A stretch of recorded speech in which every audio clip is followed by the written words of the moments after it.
What if your own body became your enemy? Imagine a force, invisible and silent, hijacking your muscles, turning your limbs into puppets. You are forced to dance without music, without joy, without rest.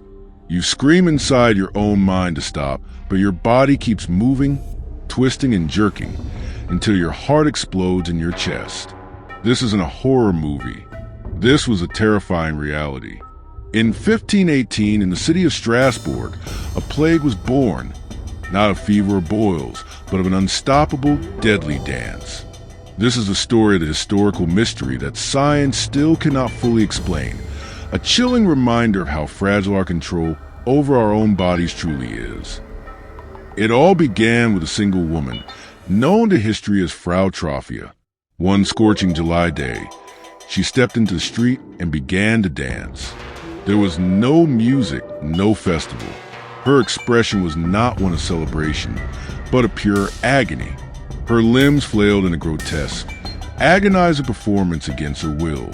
For 6 straight days, she danced, a lone figure in a silent, puppet-like trance. But she would not be alone for long. Within a week, something terrifying began to happen. Like a contagion spreading through the air, others joined her. A neighbor, a blacksmith, a child. One by one, they were consumed by the same invisible puppeteer, their bodies forced into the same horrifying, endless dance. By August, the city had descended into a living nightmare. The number of dancers had swelled to over 400. The streets of Strasbourg became a stage for a symphony of madness. People danced until their feet bled, until their ribs cracked, until they collapsed from strokes, heart attacks, and sheer exhaustion. At its peak, this bizarre plague was claiming up to 15 lives every single day. The city authorities were paralyzed with fear and confusion. They had faced famine, they had faced disease, but they had never seen anything like this.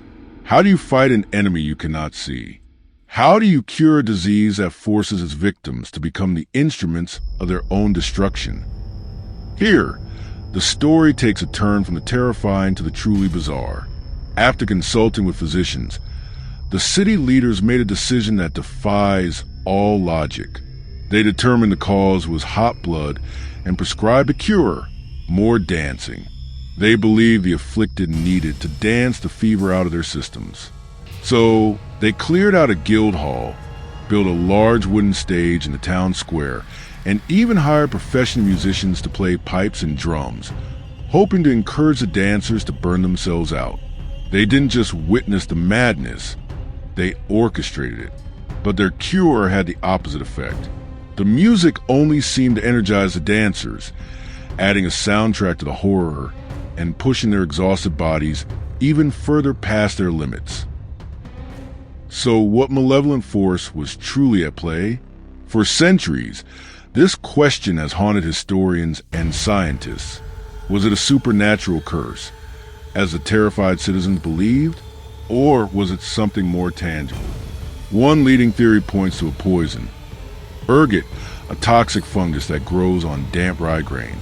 Ergot poisoning is known to cause severe muscle spasms and hallucinations, but it doesn't explain how hundreds of people danced in a coordinated, prolonged way for weeks. The most chilling and widely accepted theory today is a psychological one. Mass psychogenic illness. Essentially, a sickness of the mind born from extreme stress. The people of Strasbourg were suffering from intense famine and disease.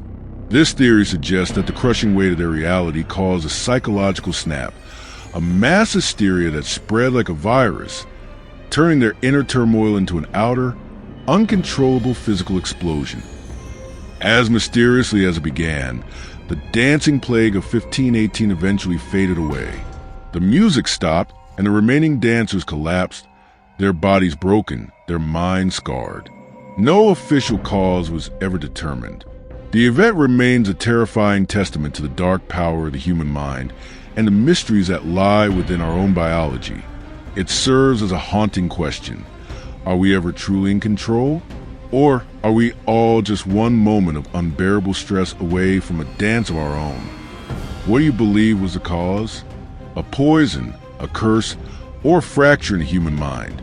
Let me know your theory in the comments below. And if you want to explore more of history's darkest and most inexplicable mysteries, make sure you hit that like button and subscribe.